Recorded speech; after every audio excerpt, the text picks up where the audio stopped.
तथा व्यापारिक मेलाका सभापतिज्यू, मेरो आदरणीय मित्र, नेपालमा निकै सम्मानित आजका विशिष्ट अतिथि,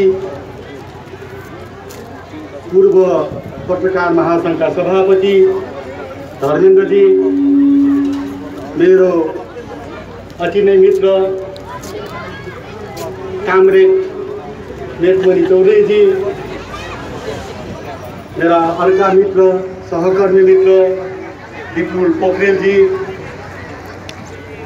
पत्रकार महासंघका दाङका सभापतिजी, ड्यासमा बस्नुभएका विशिष्ट व्यक्तित्वहरू र यहाँ उपस्थित हुनुभएका व्यापारिक मेलामा नाचगान र सामान हेर्न र किन्न आउनुभएका मेरा दाजुभाइ तथा दिदीबहिनीहरू, सबभन्दा पहिले म यो आयोजक समितिलाई धेरै धेरै धन्यवाद दिन चाहन्छु। एक त तपाईहरूसँग धेरै लामो समयपछि भालुबाङमा तपाईहरूसँग भेट गर्ने मलाई मौका दिनुभयो। दोस्रो कुरो, एउटा युवाहरू जसले जमर्को गर्नुभयो, दाङलाई देखाउनुपर्छ, भालुबाङलाई बनाउनुपर्छ भन्ने जुन जमर्को गर्नुभयो, त्यसको लागि पनि म उहाँलाई धेरै धेरै धन्यवाद दिन चाहन्छु। यहाँ केही कुराहरू अघि पनि उठेका छन्, केही कुराहरू विरोधका कुराहरू पनि उठेका छन्। काम गर्ने बेला विरोध हुन्छ। हामी प्रजातन्त्रमा आज हाम्रो कामरेड मेटमणिजी, हामी सत्तामा छौँ, उहाँहरू अपोजिसनमा हुनुहुन्छ। हामी जहिले पनि वाद विवाद गर्छौँ, संवाद गर्छौँ, के अरे विरोध पनि चाहिन्छ। विरोध हुनु नै तपाईँको सफलता हो। प्रजातन्त्रमा विरोध भएन भने तपाईहरूले हेर्ने दृष्टिकोण नै फरक पर्छ। भगवान रामको पनि विरोधी थिए रावण। त्यही हुनाले विरोधको रूपमा होइन, यसलाई मलाई लाग्छ अगाडि बढाउनलाई प्रेरणाको स्रोत पनि हो। त्यसैले यहाँको युवा दाजुभाइहरूले जसले तपाईँहरूले यो मेलाको आयोजना गर्नुभएको छ, जसले तपाईँहरूलाई यो बाटोमा तपाईँहरू हिँड्नुभएको छ, यसलाई अगाडि बढाउनको लागि पनि विरोधको स्वरहरू अति आवश्यक थिए। ती स्वरले तपाईँहरूलाई सफलतामा पुर्याउँछ भन्ने मलाई लागेको छ। त्यसैले पनि ती विरोधको स्वर सँगसँगै मेरो शुभकामना पनि तपाईँहरूको लागि सफलताको शुभकामना दिन चाहन्छु। दाजुभाइ तथा दिदीबहिनीहरू, भालुबाङ एउटा यस्तो ठाउँ हो, दाङको विकास गर्ने बेला, राप्तीको विकासको सोच गर्ने बेला भालुबाङको पहिलो शब्द आउँछ। किनभने यो हाम्रो प्रवेशद्वार हो। तपाईँको राप्तीको काखमा, स्वर्गद्वारीको काखमा रहेको यो भालुबाङ जबसम्म विकास हुन सक्दैन, त्यसले दाङको विकास हुन सक्दैन, त्यसले राप्तीको विकास हुन सक्दैन। त्यसैले पनि भालुबाङको विकास तपाईँहरूको हातमा छ, तपाईँहरूले गर्नुपर्छ। त्यसमा हामीले तपाईँहरूको हरेक पाइलामा साथ दिन, यहाँको युवाहरूलाई साथ दिन म दिल्ली चौरे यहाँ उपस्थित भएको छु। म तपाईँहरूसँग सधैँ साथ पाउने, तपाईँहरूको पाइलामा, हरेक पाइलामा अगाडि बढ्ने, यो ठाउँको विकास भयो भने मात्रै दाङको विकासको चिन्तन गर्न सकिन्छ, दाङलाई विकास गर्न सकिन्छ भन्ने मानसिकताको साथ तपाईँहरूसँग हिँड्न तयार रहेको कुरा पनि म यहाँलाई अवगत गराउन चाहन्छु। देउघरीमा पानी छ, राप्ती नदीमा पानी छ, यो पानी हामीले यहाँ सदुपयोग गर्नुपर्छ। चाहे ऱ्याफ्टिङ गरेर होस्, चाहे भोलि देशको राजधानी दाङमा बनाएर राप्तीको पानीलाई सदुपयोग गर्ने कुरामा होस्, हामी यो ठाउँलाई अगाडि बढाउनु पर्दछ। यो राप्ती नदीको पानीलाई सदुपयोग गर्नुपर्दछ। यो मेलाले पनि एउटा सन्देश दिन्छ, राप्तीलाई चिनाउने छ, दाङलाई चिनाउने छ। सँगै राजधानी बनाउनमा अब दाङलाई कसैले रोक्न सक्ने छैन। तपाईँहरूलाई यो कुरा यहीँबाट उद्घोष गर्न चाहन्छु।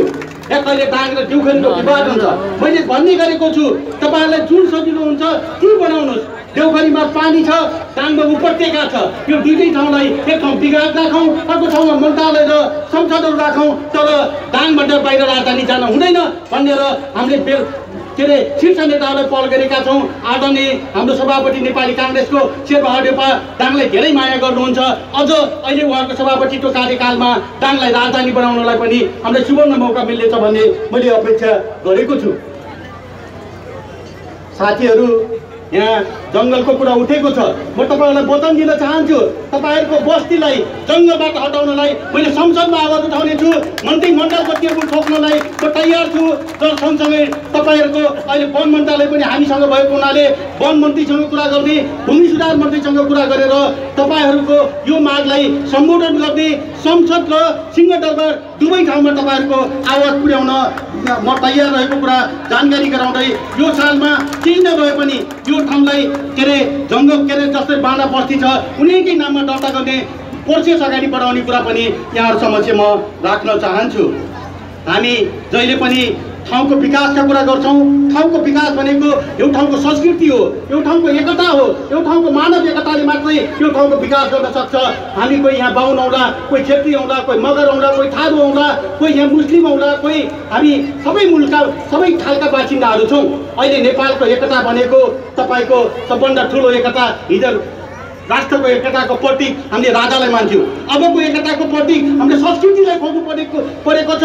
हरेक संस्कृति, हरेक भाषा भाषी, हरेक जात जाति एक ठाउँमा आएपछि मात्रै देशको एकता हुन्छ। त्यो एकताको लागि पनि यो मेलाले ठुलो सघाउ पुर्याउने छ। यस्तो मेलाहरूले मात्रै संस्कृतिहरूको एकता गर्न सक्छन्। यही मेलाले पनि दाङको एकतालाई झल्काउने छ। देउघरीको थारूहरूको एकता, यो कलपको भाइ बहिनीहरूको एकता, यहाँको मुस्लिमहरूको एकता यो मेलामा मात्रै पाउन सकिन्छ भन्ने मलाई लाग्छ। त्यही हुनाले यो मेलाले देशलाई बनाउनको लागि, सांस्कृतिक एकता गर्नको लागि पनि हामी एक ठाउँमा उभिएका छौँ। र यो मेलामा जसरी युवाहरूको आकर्षण बढेको छ, युवाहरू अगाडि बढ्नुहोस्। एउटा युवाले संसार चेन्ज गर्न सक्छ। तपाईँ दुईटा युवा लाग्नु भएको छ। यो ठाउँ विकास गर्नलाई तपाईँहरूले कसैले रोक्न सक्दैन भन्ने कुराहरू पनि म यहाँ समक्ष राख्न चाहन्छु। मैले नेपाली काङ्ग्रेसका दाजुभाइहरू दिदीबहिनीहरूलाई म के अरे मेरो आदरणीय नेताहरू दाङका नेताहरूलाई आह्वान गर्छु। हामी जहिले पनि युवालाई साथ दिन चाहन्छौँ, युवालाई अगाडि बढाउन चाहन्छौँ। कोही दाजुभाइहरूले यो मेलामा हामीले फलको आशा भन्दा पनि हामीले कार्यलाई कसरी अगाडि बढाउने, हामीले जे कुरा गर्छौँ फल र राजनीति मात्रै होइन, हामीले संस्कृति र विकासलाई पनि अगाडि बढाउनुपर्छ भन्ने कुरा राख्दै नेपाली काङ्ग्रेस कहिले पनि विकासको बाधक हुन सक्दैन। नेपाली काङ्ग्रेस कहिले पनि युवाहरूको विरोधी हुन सक्दैन। त्यसैले पनि कोही दाजुभाइहरूले मेलाको बारेमा कुनै के अरे भरम छ भनेपछि आजबाट त्यो भरम छोड्नुहोस्। नेपाली काङ्ग्रेस युवालाई अगाडि बढाउन चाहन्छ। यो मेला युवाहरूको अग्रसतामा भएको छ। जबसम्म यो देशका युवाहरू अगाडि बढ्न सक्दैनन्, यो देशको विकास हुन सक्दैन। त्यसैले पनि नेपाली काङ्ग्रेसका मेरा दाजुभाइहरूलाई, यहाँका क्षेत्रीय समितिका साथीहरूलाई, यहाँका कोही मेरा प्रजातन्त्रमा विश्वास गर्ने, नेपाली काङ्ग्रेसमा आस्था गर्ने दाजुहरूलाई म अनुरोध गर्छु, यो मेलालाई तपाईँहरूले भरपूर रूपमा सघाउनुहोस्। जबसम्म युवाहरू अगाडि बढ्छन् तबसम्म कसैले छेक्न पनि सक्दैन, रोक्न पनि सक्दैन। त्यसमा पनि नेपाली काङ्ग्रेसको प्रमुख दायित्व भनेको युवालाई अगाडि बढाउने हो। म यहाँका सम्पूर्ण नेपाली काङ्ग्रेसको दाजुभाइहरूलाई यही आह्वान गर्दै यो मेलालाई पूर्ण रूपमा सघाउन सहयोग गर्न, नेपाली काङ्ग्रेसको सभासदको, नेपाली काङ्ग्रेसको प्रतिनिधिको हैसियतले, नेपाली काङ्ग्रेसबाट सभासद भएको हैसियतले पनि म नेपाली काङ्ग्रेसका दाजुभाइहरूलाई विशेष रूपमा अनुरोध गर्छु। त्यसको सँगसँगै यो ठाउँको सम्पूर्ण पार्टी, सम्पूर्ण जाति, सम्पूर्णलाई एकतामा बाँधेर मात्रै यो ठाउँको विकास हुन सक्छ। तपाईँहरूले यो मेरो, यो तेरो, यो मेरो राजनीतिक फाइदा, यो मेरो व्यक्तिगत फाइदातिर हेर्नुभयो भने यो ठाउँको विकास हुन सक्दैन। त्यसैले पनि आज एकताको जरुरी छ, यो ठाउँको विकासको जरुरी छ, यो ठाउँलाई अगाडि बढाउन जरुरी छ। म सम्पूर्ण दाजुभाइहरूलाई, चाहे पार्टीमा लाग्ने के अरे दाजुभाइ हुन्, चाहे जातिमा लाग्ने दाजुभाइ हुन्, सम्पूर्णलाई एकता र यो मेलालाई सद्भाव र सहयोग गर्न अनुरोध गर्दै अब दाङको विकास युवाहरूको हातमा छ। अब दाङको विकास कसैले रोक्न सक्दैन। दाङलाई अगाडि बढाउन हामी सबैले कम्मर कसेर अगाडि बढ्नुपर्ने बेला भएको छ भन्दै म पुनः सम्पूर्ण दाजुभाइहरूलाई यो मेलामा सहयोग सद्भावको सँगसँगै अगाडि बढ्न अनुरोध गर्दै यो ठाउँको विकासमा म पनि तपाईँहरूको साथ छु, तपाईँहरूको सधैँ साथ रहने वचनबद्धता प्रकट गर्दै म युवा साथीहरूले तपाईँहरूले जुन काम थालनी गर्नुभएको छ त्यो कामलाई अगाडि बढाउँदै तपाईँहरूले भोलि पुस्तालाई अथवा सूचना केन्द्र स्थापना गर्नुभएको छ भने सरकारबाट अथवा अन्तर्राष्ट्रिय क्षेत्रबाट यो तपाईँहरूले गरेको काममा, तपाईँहरूले भएको रकममा अझ रकमहरू थप गर्ने वचनबद्धता प्रकट गर्दै बिदा हुन्छु। धन्यवाद। जय नेपाल।